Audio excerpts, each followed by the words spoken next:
If you're a first-time listener, our Brownie Points segment is where we award Brownie Points, which is our version of awards, to the standout players on offense, to the standout players on defense. The more Brownie Points you get, the better we thought you performed in this game. Levi, get us started with our offensive Brownie Points. All right, so starting with 3, I'm going to give it to David Njoku. He's obviously had a phenomenal season. He's closing in on 900 yards. He's got about 845, I do believe. He had 116 yards in the first quarter, and then he wasn't really targeted after that. But he had that many in the first quarter. I mean, he was just phenomenal all game. He blew it up. He did have that one fumble, which definitely hurts, and it's a little frustrating. Again, he reminds me a lot of Mike Evans. He's a guy who just blows up all the time. He's super athletic, but occasionally just makes your head scratch. But he does enough good that you still feel great about him. And it's been nice to see him fully utilized, because I've felt for a long time like this guy has a tremendous amount of potential. We really need to be utilizing him more, and it's good to finally see that happening. He's really talented, and he showed it. And, you know, it's not just him catching the ball. It's the yak. It's the yards after catch. He gets it with room to run, and he runs. He gallops his way downfield. He ends plays putting more on it, and it shows. And he's just good. And I don't know what to tell you. I mean, he's a major mismatch. And finally utilizing him is really helpful. And I think it's a big reason why. It is a big reason why we were able to have a lot of success against this pass defense with Cooper out. The reason why that still works is because you have a mismatch of Njoku's caliber. And we've watched these great tight ends create mismatches for years.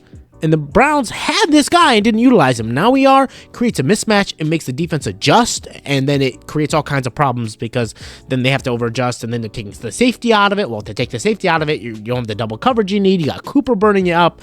So I'm really happy to see this happening, because number one, I personally like Njoku, but number two, he just creates a whole new dynamic for the team. 2 Brownie Points, great performance, very close to giving him 3, but ultimately 2 I will give to Joe Flacco. Reason being, he did throw the interception. Njoku had the fumble, but then he was a little dead in the second half. He did a phenomenal first half, 296 and all, but he did die in the second half. And there was a little later in the game when we really did need a first down or two, and he just airmailed it over the running back coming out of the backfield. And it's a little nitpicky, you could say, and it's fair.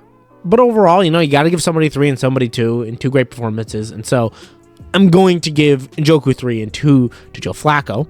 But hey, keeping an eye on you, Joe. We appreciate everything you're doing. It's cool. And I will say, I basically consider it 1 interception. I know there was a second one, but it was like a 4th down. You had to throw it. Throw it deep and go for it. You might as well. I don't really count that against him, even though, of course, it goes on the stat sheet. Lastly, 1 goes to Jerome Ford. Nice bounce back game. You hadn't really seen him have a big game in a while, but over 120 yards from the line of scrimmage, 2 receiving touchdowns. He fought for those touchdowns, again showing he does have a nose for the end zone, which is awesome. Doesn't give up on plays, found ways to get in, backed his way through defenders. Love to see that kind of aggression and just finishing off those runs. And it's great to see that bounce back before we go into the playoffs, to have him get his confidence back up and running. Who do you think were your offensive best performances of the game? Well, I'm in complete agreement with you. I have those same 3 guys. But let's talk about the defenders in this game. Who are the standout players on defense for you? Who do you want to give your Brownie Points to? Yeah, so looking at the defense, number 1, 3 Brownie Points. The man is a gem coming from nowhere, all the way into our secondary and into our hearts. Ronnie Hickman from the OH to the BR? To the CLE? CLE. Yeah, that's better. OH to the CE? Yeah, don't worry about it. Yeah. Yeah, that guy, Ronnie Hickman. But seriously, undrafted free agent. Got to give credit to Andrew Berry. Appreciate, those undrafted free agents. Sometimes they don't work. Most of the time they don't work. But paying attention to a 53-man roster. It's not a 48-man roster. It's not a 35-man roster. It is a 53-man roster. And the reason why it's a 53-man roster, the reason why every single spot on that practice squad matters, is Ronnie Hickman. Ronnie freaking Hickman, who is our starting safety, pick 6 in primetime in a big moment, has another good game. It's not one big game. He's been good. Genuinely. I mean, I'm considering him to be a starting safety. I mean, we'll have to see over the course of a season. But how's that for an undrafted free agent? When you get your moments, you got to step up, and he has stepped up in a big way. He's a rookie. He's playing really well for a rookie, period. Forget about the fact that he's undrafted. And it's just a bonus that he's a Buckeye. Finally, we get our Buckeye we can root for, right? It feels good. So, we got Denzel Ward too, to be fair. So I guess it's a Buckeye secondary then. But Ronnie Hickman, but again, he's that walk on. He's undrafted. That's just a little something more to root for. He's the underdog. In Cleveland, we love rooting for the underdog. So how great is it to see Ronnie Hickman? It's phenomenal. 3 brownie points. Super excited to see him on this team moving forward. And especially considering how cheap his contract is for the next few years.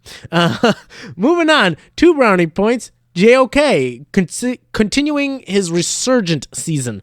We're going to have to worry about his contract at some point, but he's been really nice. Now that we have better defensive tackles, he's able to do what he does, which is shooting gaps and making big plays. He had another big tackle for a last night, catching Breece Hall in the backfield for a 4-yard loss, which, side note, Breece Hall, man, do you lose 220 pounds? And he took him out. JOK came right in there and took him out immediately. No help, just clean him out in the backfield. That's hard to do. So that was phenomenal to see. He did one bad angle, we'll say, in the game, but for the most part, he's good. He's been really nice. He's had some moments where you've been able to put him in certain places and shut down certain parts of the opponent's game, which is really nice. Did a great job earlier in the year against Lamar, shutting him down in the running game, which is huge, obviously. And yeah, he had a couple big plays, showed yet again how he's really improved, and he's been a lot of fun to watch. One brownie point will be Myles Garrett. I'm really happy about him, and maybe it's a little case of you got tired of talking about the best players, so I will admit maybe it's a little bit of that MVP-ism where, MVPs seem to go around more than they should because sometimes you just don't want to give it to the same guy year after year. But I do at least want to give him recognition. He did have a sack. He broke his drought. He was causing pressures all game. He even got a holding call, lo and behold. He looked good. Welcome back, Myles Garrett, to the sack lineup. Those are my top performers. Who are your top performers for the defense this past Thursday night? Once again, I'm in complete agreement with you on the standout players on defense. But yeah, I do want to say for Myles Garrett, he had a really underrated game. Yes, he got back on the stat sheet as far as sacks go, but there's this whole thing going on right now with TJ Watt fans, and they're always comparing their sacks. And I'm not watching every game from TJ Watt. I'm not watching the TJ Watt film like we're watching Myles Garrett. And yes, we are a little bit biased, but Myles Garrett's effect does go deeper than the numbers. When you watch that game, Myles Garrett was consistently beating his man at the line of scrimmage and forcing the ball out earlier from Trevor Siemian. There were play after play after play where Trevor had to get rid of that ball because he knew Myles Garrett was coming. And maybe it doesn't register as a hurry because it happens too quickly. He sees him, he feels him coming off, he beats his man, boom, releases the ball, gets rid of it.